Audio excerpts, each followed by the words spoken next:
The galaxy's most powerful beings gathered to forge peace through sacred unions, pairing their finest with Earth's decorated heroes. But when the Vorian delegation presented their flawed one, a woman born without the luminescence that made her kind beautiful, the court erupted in cruel laughter. They assigned her to a lowly human soldier as mockery, a joke broadcast across star systems. No one expected him to smile. No one expected him to take her hand with reverence. And no one, not even the ambassadors who'd orchestrated this humiliation, expected his first words to shatter everything they believed about honor, beauty, and what it means to truly see another soul. Before we dive in, let us know where you're watching from. And if stories like this move you, hit that subscribe button because tomorrow's episode is even more powerful than this one. The summit hall stretched like a cathedral carved from starlight, its walls breathing with the luminescence of 1,000 species. Banners rippled overhead, each representing worlds brought together under fragile treaties and desperate hope. The air hummed with translation frequencies, a symphony of clicks, songs, and whispered vowels that made human ears ache. On the eastern dais, beneath a ceiling that mimicked the birth of galaxies, the ceremony of union had begun. Pairs were called forward, one by one. A Kethran warrior, scales gleaming like hammered bronze, was matched with Commander Sarah Mitchell of Earth's orbital defense. They clasped arms to thunderous approval. A Silene diplomat, whose skin shifted through colors like oil on water, was paired with Admiral Joseph Kane. Flash bulbs ignited, cameras recorded. The crowd murmured its satisfaction. Earth's representatives stood in crisp formation, medals catching light, uniforms pressed to knife edges. Behind them, less decorated soldiers waited in shadow.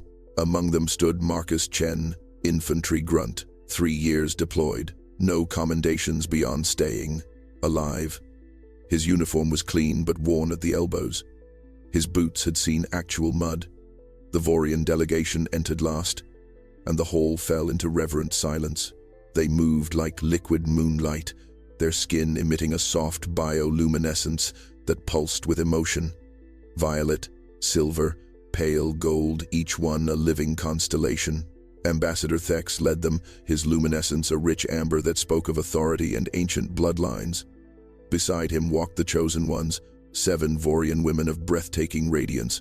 6 were paired quickly with Earth's finest. Each union was celebrated with harmonic chimes, the Vorian way of blessing.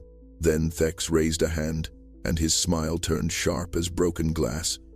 "We have one more," he announced, his voice carrying the musical quality of his species, but edged with something cold. "A special case." The crowd leaned forward, whispers spread like fire through dry grass. From behind the delegation, a figure emerged. She wore the traditional white robe, but it hung on her like a shroud. Her skin was pale, lavender, matte, utterly devoid of the glow that defined her people. In a species that communicated through light, she was voiceless. Among beings whose beauty was their radiance, she was invisible. Lyria, the flawed one. Laughter rippled through the hall. Not loud, worse than loud, polite, pitying, the kind that cuts deeper than mockery. Thex's luminescence brightened with barely concealed pleasure. "For this one," he said, "we require a human of equal standing." His gaze swept past the officers, past the decorated, past anyone who mattered. It landed on Marcus like a thrown stone. "You, soldier, come forward." Marcus stepped into the light. Marcus walked to the dais with the steady gait of a man accustomed to being unseen. His boots struck marble in a rhythm that belonged to parade grounds and long marches, not to halls where empires brokered futures. The crowd's murmur swelled. Cameras swiveled to capture the moment. This would be the comic relief in tomorrow's broadcasts, the punchline that made peace treaties feel generous. Lyria stood with her head bowed, hands folded at her waist. She did not look up. She had learned long ago that meeting eyes only invited fresh cruelty. Her skin, dull as chalk against the radiant beings surrounding her, seemed to absorb shame the way her people absorbed starlight. Protocol demanded that Marcus approach, stand beside her, and declare his acceptance or rejection in standard galactic. The words were simple, perfunctory. Most soldiers mumbled them, eager to move past the discomfort. Thex waited with the patience of a predator watching cornered prey. Marcus stopped before Lyria. He did not tower over her, though he was taller. He simply stood, present and still. Then he did something unexpected. He knelt on one knee, bringing himself level with her lowered gaze. The crowd's noise stuttered into confusion. He reached out slowly, telegraphing his intent, and offered his open palm, not demanding, offering. Lyria's eyes flickered to his hand, then away. Her throat moved with words she did not speak. Marcus smiled, not the smile of pity humans sometimes wore like ill-fitting masks. Something gentler. Recognition, perhaps. He opened his mouth and spoke, but not in standard galactic. Kethara nimvosalin, sirith ama tulaviar. The words fell into the hall like stones into still water. Lyria's head snapped up, her eyes, pale violet and impossibly wide, locked onto his face. Around them, the Vorian delegation froze. Thex's luminescence flickered orange, the color of alarm. Marcus continued, his pronunciation careful, textured with the old cadences. Nimsa teha vorakesh nimsa luth ama vethris, tulvan nai, tulvas more. Lyria's hand trembled as it moved toward his. Her lips parted, and for the first time since entering the hall, light stirred beneath her skin. Not bright, just a whisper of lavender, like dawn through deep water.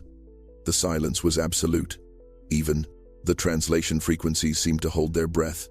An elder in the Vorian section rose slowly, robes whispering. Her voice cracked like aged wood. He speaks the old tongue, the deep language. Another elder, his luminescence dimming with shock, shook his head. Impossible. Humans do not learn Veth'kora. It takes decades. It requires, he said, Lyria whispered, her voice barely audible, that he sees not the light I lack, but the strength I carry, that I am not broken, but whole in ways others have forgotten. Her eyes glistened, and he asked permission to stand beside me, not above me. Thex's amber glow darkened to rust. His mandibles clicked twice, the Vorian equivalent of a growl. Marcus rose, still holding Lyria's hand gently. He turned to face the assembly, his expression calm as temple stone. I accept this union, he said in standard galactic. Then, in Veth'kora, he added words that made 3 elders weep. The hall erupted into chaos. Delegates shouted over one, another, their voices colliding in a dozen frequencies. Thex gestured sharply, demanding order, but his authority had cracked like ice under sudden weight. Lyria stood frozen beside Marcus, her hand still resting in his, her skin now glowing faintly with a light that flickered like a candle behind glass. Marcus did not let go. He felt the tremor in her fingers, the decades of exile compressed into the space between her breaths. He had studied her people for 7 years before the war came. He knew what it meant when a Vorian's luminescence failed not a defect of body, but a severing of soul from community. They called it Tulvevshar, the abandoned light. It happened to those who carried truths their society refused to bear. He had been 24 when he first encountered Veth'kora, the deep language, in a crumbling archive on Outpost Tethys. His doctoral advisor had warned him it was a dead tongue, useful only for footnotes in anthropological texts. But Marcus heard in those ancient syllables something living, something worth saving.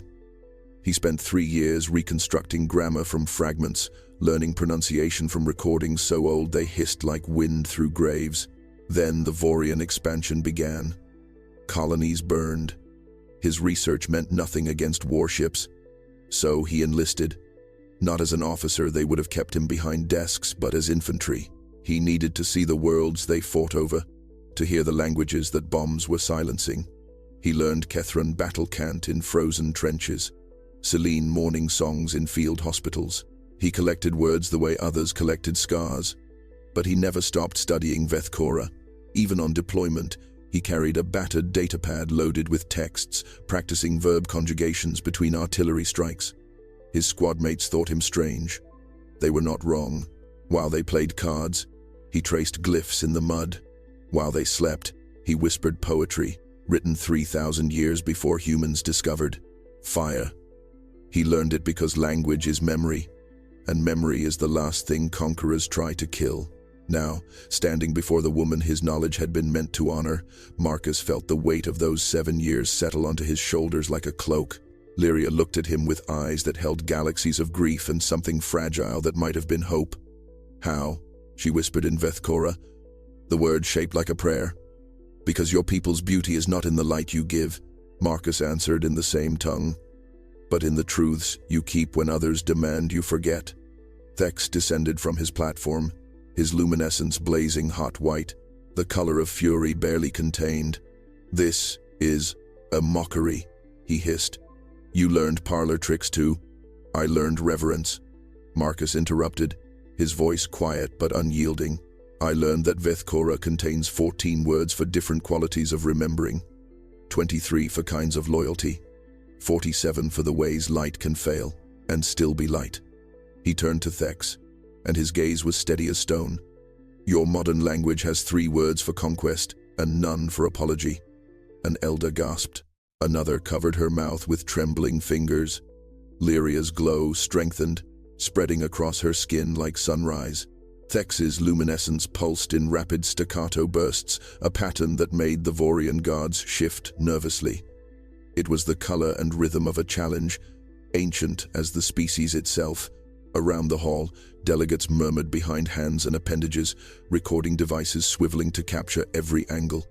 This was no longer a ceremony. It had become a trial. "You speak our old words prettily," Thex said, his voice dropping to a register that resonated in human chests like distant thunder. "But parrots mimic sound without understanding meaning. If you truly comprehend Veth'kora, if you truly honor what this woman represents, then prove it." Marcus felt Lyria's hand tighten around his. Her glow dimmed slightly, retreating into her skin like a creature expecting a blow. He squeezed back gently. "Twice. A message. I am here. Name your proof," Marcus said. Thex smiled, and it was the expression of a man who had already won. "The trial of 7 truths. An ancient rite for those who claim understanding of our ways. 7 questions, each deeper than the last, each requiring not just knowledge, but wisdom earned through lived experience." He spread his arms, luminescence rippling down to his fingertips. "Only Vorians have ever attempted it. Most fail by the 3rd truth. If you succeed, I will honor this union and acknowledge your claim to understanding. If you fail, we are both cast out," Lyria whispered, "stripped of standing, forbidden from speaking our names in any court." The crowd leaned forward. This was not protocol. This was blood sport, dressed in ceremony. Marcus looked at Lyria. Her eyes held a warning, a plea. She had lived her entire life as the answer to a question no one wanted to ask. She knew what happened to those who challenged the comfortable lies societies built to avoid examining themselves. But Marcus had not learned Veth'kora to remain silent when it mattered most. "I accept," he said. Gasps rippled through the assembly. Earth's military attaché, General Hawthorne, rose from his seat. "Private Chen, you are not authorized to." "He accepts as himself, not as Earth's representative," Lyria said, her voice finding strength. "This is personal right, not political theater. Even you cannot interfere without violating the summit's foundational agreements." Hawthorne's jaw worked. He sat slowly, fury etched in every line of his face. Thex gestured, and 7 crystalline pillars rose from the floor, each pulsing with a different hue. They formed a circle around Marcus and Lyria, trapping them in light. The temperature dropped. The hall's ambient noise faded until only breathing remained. "The trial begins now," Thex announced. 7 truths, 7 chances to prove you are worthy of speaking our language, of standing beside one of our own. His luminescence darkened to burnt orange. 7 chances to fail before the entire galaxy. Marcus released Lyria's hand and stepped forward. The crystals hummed, a frequency that made his teeth ache. He rolled his shoulders once, loosening muscles that had carried rifles through mud and snow, that had dug graves and built shelters and held dying friends. He had not come this far to falter now. "Ask your first truth," Marcus said. The hall held its breath. Thex's smile sharpened like a blade catching light.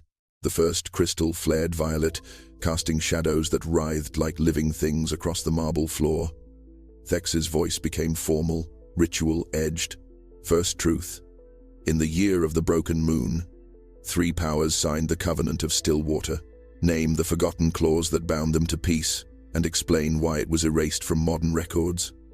The crowd murmured. This was obscure even for scholars. Marcus closed his eyes briefly, reaching into memory. He saw the text as he had first encountered it, margins eaten by time, the forgotten clause written in script so small it seemed ashamed of itself. The forgotten clause, Marcus said, his voice steady, required all signatories to grant asylum to political dissidents from the other powers and to protect their right to speak against the governments that exiled them. It was erased 2 generations later when all 3 powers realized they had more in common with each other than with their own people who demanded accountability. Silence. Then an elder stood, luminescence flickering pale blue. That is correct. Down to the reason. The first crystal dimmed. Thex's expression tightened. The second crystal blazed gold. Second truth. Describe the festival of eclipsed stars and explain its purpose. Marcus allowed himself a small smile.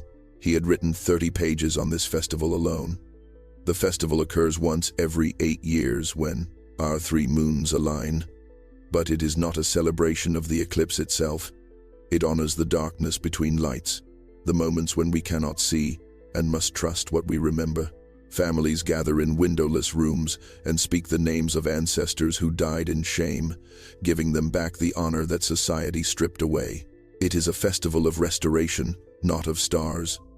A younger Vorian delegate stood abruptly, tears streaming down her glowing cheeks. My grandmother told me of this. I thought she had invented it to comfort me when... Her voice broke. She sat, covering her face. The second crystal died. Thex's luminescence began pulsing erratically. The third crystal ignited crimson. Third truth. The hymn of soil and sky. Recite it. This was the trap. The hymn was not recorded in any text Marcus had found. It was passed orally, mother to daughter, keeper to keeper. It should have been impossible for an outsider to know, but Marcus had not learned alone. He had found it in the final recording of Scholar Miveth, a Vorian anthropologist executed for refusing to destroy her research. She had sung it once, voice cracking with age and defiance, before the transmission ended. Marcus had listened to that recording 642 times until he could hear not just the notes, but the grief woven between them. He opened his mouth and sang, Veth'kora nim terra, Veth'kora nim sky. The words poured out in the old tongue, each syllable an act of remembrance. The melody was simple but devastating, designed to be sung by those who had nothing left but their voices. It spoke of soil that remembered footsteps, of sky that held the names of the forgotten, of light that lived even in bodies that could no longer glow. Lyria's voice joined his on the second verse, harmony, finding harmony. Together, they sang what Thex's generation had tried to bury. When the last note faded, 12 elders were standing, their luminescence so bright it hurt to look directly at them. One of them, ancient beyond measure, spoke in a voice like wind through canyons. The third truth is answered. The third crystal went dark. Thex stood alone in his dimming fury, and for the first time, uncertainty flickered across his face. The fourth crystal ignited deep indigo, its light cold as winter stars. Thex's voice had lost its certainty, but desperation made him cruel. He gestured sharply, and guards brought forward a sealed chest carved from black stone. They placed it at Marcus's feet and withdrew. Fourth truth, Thex announced. Within this chest lie 7 sacred artifacts from the Age of Accord. You will be blindfolded. You will identify each by touch alone and speak its name in Veth'kora. You will explain its purpose. One error, and you fail. Marcus nodded. A guard approached with a strip of dark cloth. Before it could be tied, Lyria stepped forward. I will blindfold him, she said. Her voice carried a new weight, the authority of someone who had stopped apologizing for existing. She stood before Marcus, the cloth in her hands. Her luminescence had grown stronger, steady now, painting her skin in soft lavender light. Trust is the oldest truth, she whispered in Veth'kora, for his ears alone. Then she tied the cloth, her fingers gentle against his temples. Darkness. Complete. Marcus knelt and opened the chest. His fingers found the first object, cold metal, curved, with 7 raised ridges along its spine. He traced them slowly, feeling where fingers had worn grooves over centuries of use. Sevtharakem, he said, the listener's comb, used by mediators to stroke through their luminescence patterns, slowing them during disputes. A physical reminder that rushing to brightness often obscures truth. He heard sharp intakes of breath. Correct. The second object, a sphere of smooth stone, but not perfectly round, one side slightly flattened. His thumb found the depression, the size of a Vorian child's palm. Nim var tol, he said. The imperfect sphere, given to children when they first learn they will disappoint someone they love. The lesson is that wholeness does not require perfection. An elder's voice, cracking. How do you know this? Marcus did not answer. His hands were already finding the third object. Fabric, ancient, the weave still intact but fragile as breath. Embroidered patterns. He traced them with fingertips that had learned gentleness in libraries before they learned it in war. Veth'kora, he said, the shroud of continuance, woven by the mothers of those who were exiled. Each thread holds a name, worn during mourning to show that exile does not end belonging. Lyria's glow flared so bright it penetrated the blindfold. Marcus felt its warmth on his skin. The fourth, fifth, and sixth objects came easier. A bowl for mixing ashes with water, a blade for cutting hair in acts of penance, a bell that rang at frequencies only the ashamed could hear, calling them back to community. Then his hands closed around the 7th object. He froze. It was small, metallic, shaped like a seed, but it was warm, impossibly warm, as if it held a sun within its core. His fingers found the seam where it opened, felt the delicate mechanism inside. Tul vesha nim, he whispered, the seed of abandoned light. The hole erupted, not in mockery, in shock. Marcus removed his blindfold slowly. The object in his palm glowed faintly, responding to his touch. Around the hall, Vorians stood in various states of disbelief. Some wept, others turned away, unable to witness what they had long denied. This artifact, Marcus said, his voice carrying to every corner, is given to those born without luminescence. It does not restore their glow. Instead, it records their words, their truths, everything society tries to erase when it casts them out. It is not a tool of healing. It is a promise that even the darkened are worth remembering. He held it up. Light spilled from between his fingers. This is what you gave to Lyria when she was 7 years old, before you took it back and told her she was not worthy of keeping her own story. Thex's luminescence died completely. He stood gray as ash, exposed. The 4th crystal shattered. The 5th crystal blazed white, its light surgical and merciless. The hall had gone silent in a way that felt alive, predatory. Marcus stood holding the seed of abandoned light, and Lyria stood beside him, glowing brighter than she had in 30 years. The elders watched with expressions that cycled between shame and something that might have been hope. Thex's voice came hollow, a man speaking from the bottom of a well. 5th truth. He paused, his throat working. Recite the names of the forgotten mothers. The crowd's breathing stopped. Even the translation frequencies seemed to pause, as if the machines themselves understood the weight of what had been asked. The forgotten mothers were a wound in Vorian history, a silence so profound that most believed it had always existed. Marcus handed the seed back to Lyria. She cradled it against her chest, luminescence pulsing in rhythm with her heartbeat. The forgotten mothers, Marcus said, were the 63 matriarchs who opposed the expansion. They argued that conquest was incompatible with the values Veth'kora was built to preserve. They were not warriors. They were teachers, philosophers, keepers of the deep language. They taught that true strength was knowing when to stop, not how far to go. He took a breath. What came next would hurt. They were erased. Not killed that would have made them martyrs. Instead, their names were removed from every record. Their children were forbidden to speak of them. Their students were re-educated. Within 2 generations, most Vorians believed they had never existed. Marcus closed his eyes. He had memorized the names from Scholar Miveth's final testament, the one she died protecting. Each name was a small rebellion, a refusal to let silence be the final word. Thera, Nimvos, Kalasevtha, Miora Vesthana.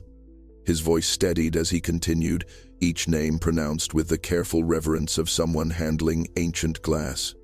Lyra Volseth, Thana Kemvar, Sora Tulveshin. Lyria began to weep, not quietly. The sound rose from somewhere deep, decades of grief finding air. Marcus spoke all 63 names. It took nearly 5 minutes. No one interrupted. Some Vorians covered their faces, others let their luminescence fade to nothing, the physical equivalent of bowing. Several elders sank to their knees. When he finished, Marcus opened his eyes. Nim Saleth Vorakeshet, he said softly. They were your grandmothers. They were right, and you buried them anyway. An elder stood, her luminescence flickering like a candle in wind. Those names have not been spoken aloud in 400 years. How? Her voice cracked. How did a human come to carry what we refuse to keep? Because someone had to, Marcus said. Scholar Miveth died so these names would survive.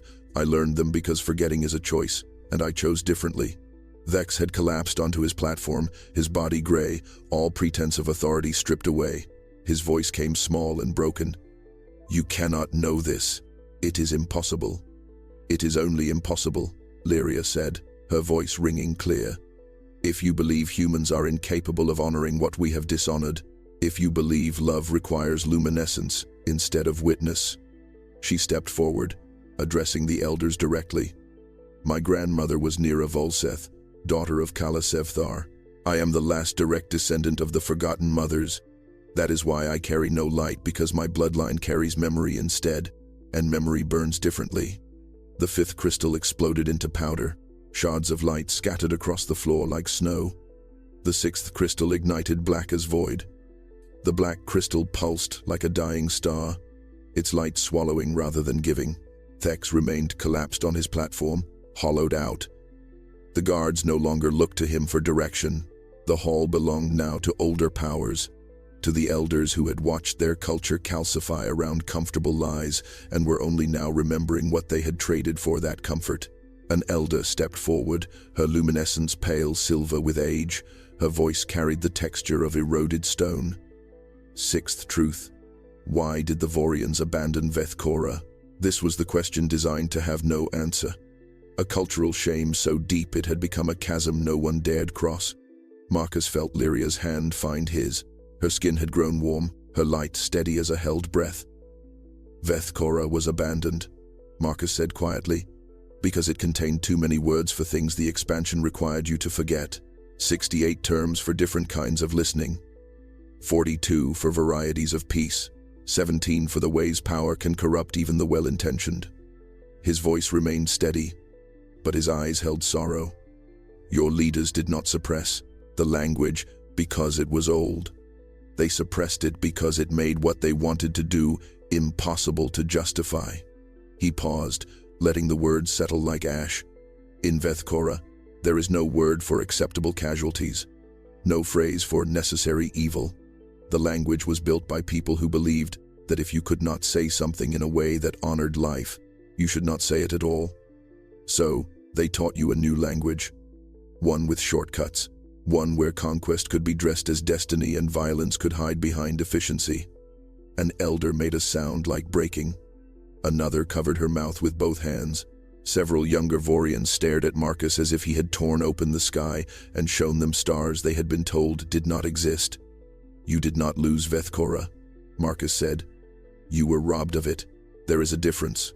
One is tragedy, the other is theft. The 6th crystal cracked down its center. Black light spilled out, then faded to nothing. The 7th crystal remained dark, waiting. The silver elder stepped closer, her eyes wet with tears that caught the ambient light. The 7th truth is different. By ancient custom, the final question belongs not to the challenger, but to the one being defended. She turned to Lyria, daughter of the forgotten. The last truth is yours to ask." Lyria looked at Marcus. Her luminescence had grown so bright she seemed carved from dawn itself. She took his hand in both of hers. "Why?" she asked in Veth'kora, the word shaped like prayer and accusation and wonder all at once. "Why did you learn our language? Why did you carry our names? Why did you choose to see me when your own people taught you not to?" Marcus smiled, and it was the saddest, most honest expression the hall had ever witnessed. "Because I wanted to understand what you lost," he said, "and because I knew that if I ever met someone who still remembered, I wanted to be able to tell them." His voice caught. "You are not alone."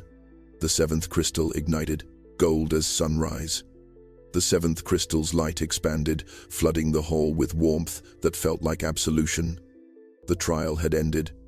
7 truths spoken, 7 crystals answered. Marcus stood beside Lyria, his hand still held in hers, both of them glowing now, she with luminescence finally unashamed, he with reflected light that made him seem carved from the same dawn. Silence held the hall like a drawn breath before the world changes. Then Elder Mira Volshan rose from her seat. She was ancient, her luminescence so faint it barely painted her skin, but her hands moved with deliberate grace as she reached up and removed the crown of living crystal from her brow. She descended the steps slowly, each footfall a small earthquake. She stopped before Lyria. The hall watched, transfixed. "Nimsav Shar Tulkara," the elder whispered. "I am the keeper of forgotten light. I name you sister to what I have guarded." She placed the crown at Lyria's feet. Then she bowed, her forehead nearly touching the marble. Another elder stood, then 3 more, then 12. One by one they descended, removing symbols of office, placing them before the woman they had exiled. Some wept openly, others moved in stunned silence, as if waking from a dream of drowning to find themselves on shore. "We cast you out," said Elder Ventara, his voice fracturing. "Not because you were broken, but because your wholeness revealed our fractures. We called you the flawed one," said Elder Kira Sevmal, tears streaming through her luminescence, "when it was we who had broken faith with our own history." Lyria stood very still, absorbing what she had been denied for 3 decades. Belonging, witness, the acknowledgement that she had been right to refuse to forget. Thex remained on his platform, gray and silent. No one looked at him anymore. He had become a monument to arrogance, useful only as a warning. General Hawthorne stood abruptly, face red with fury. "This is a circus. Private Chen has no authority to..." "Private Chen," said Elder Mira, turning to face him with eyes that had watched empires rise and collapse, "has done what your decorated officers could not. He has honored a culture by learning what it tried to hide from itself. If that embarrasses your military, perhaps your military should reconsider what it celebrates." Hawthorne's jaw worked. He sat. Marcus looked at the assembled elders, at the crowns and symbols piled at Lyria's feet, at the younger Vorians who watched with expressions caught between grief and hope. He thought of Scholar Mivith's final recording, of the names she had died to preserve, of all the small acts of resistance that had led to this moment. "The trial is complete," said Elder Mira. "The human has proven not just knowledge but wisdom, not just study, but love." She turned to Thex, her voice sharp as flint. "The Union stands. And you, Ambassador, will retire from public service to spend your remaining years learning the names you helped erase." Thex did not protest. He had nothing left to say. The black crystal dimmed, the others rekindled in rainbow sequence, and in their light, Marcus and Lyria stood together, no longer a joke, but a promise the galaxy was only beginning to understand. 6 months passed, like water finding new paths through ancient stone. The summit hall became something it had never been before, a place where questions were welcomed more than answers, where the young came to learn languages their parents had been taught to forget. Marcus and Lyria worked side by side as cultural liaisons, though the title felt too small for what they did. They taught Veth'kora to Vorian children who had never heard their great-grandmother's tongue. They sang the hymn of soil and sky in schools where conquest had once been the only history worth teaching. They placed seeds of abandoned light into the hands of the exiled and told them their stories mattered. The work was slow. Undoing centuries of erasure could not happen in speeches or ceremonies. It happened in small rooms where elders wept while relearning words for "I was wrong." It happened when young Vorians asked why their textbooks had 60 pages on military strategy and none on the forgotten mothers. It happened every time someone chose memory over comfort. On their bonding day, they stood not in the grand hall but in a garden where Vorian moonflowers bloomed in darkness. The ceremony was small. A dozen elders, a handful of human soldiers who had served with Marcus and learned to see past their own assumptions, and 300 children who had begun speaking Veth'kora with the fearless fluency of those who believe the world can be remade. Elder Mira presided, her luminescence steady as starlight. These two were given to each other as punishment, she said, her voice carrying across the garden. The galaxy intended their union as mockery, but what grows from scorned ground often has the deepest roots. Lyria wore traditional bonding, robes, but she had sewn into the fabric the names of all 63 forgotten mothers in silver thread. Her luminescence had never faded again. It painted her skin in steady lavender, the color of dawn before full sunrise. And it was beautiful not because it was bright, but because it was earned. Marcus wore his dress uniform, but he had pinned above his heart a small metal seed, a replica of the one Lyria had carried all those years. On the back, he had engraved in Veth'kora, "Witness is the first act of love." They spoke their vows in the old tongue, each word chosen with the care of people who understood that language shapes reality. When Marcus took Lyria's hands, he whispered what only she could hear. "They gave you to me as punishment, but you are the greatest gift I never earned." Lyria smiled, luminescence brightening with joy. "Then let us earn each other," she whispered back. "Every day, in every small choice, in every name we refuse to forget. In the district where bone towers met salt dunes, a school wall bore 3 slashed lines painted by children's hands, one broken, one whole, one crossed by a meteor tail. At sunset, the angle of light made them blaze like prophecy. The galaxy did not become gentle overnight, but it became truer. And truth, once given room to breathe, has a way of reshaping everything it touches. Sometimes, a single act of genuine seeing is enough to shift the stars themselves. Sometimes love is just the stubborn refusal to let another person be erased. And sometimes the greatest revolutions begin with one person learning another's language, not to conquer, but to understand. Marcus and Lyria walked from the garden hand in hand, surrounded by children singing hymns in a language that had almost died, and in that moment, the universe felt less like a hierarchy of light and more like a chorus of voices finally allowed to harmonize.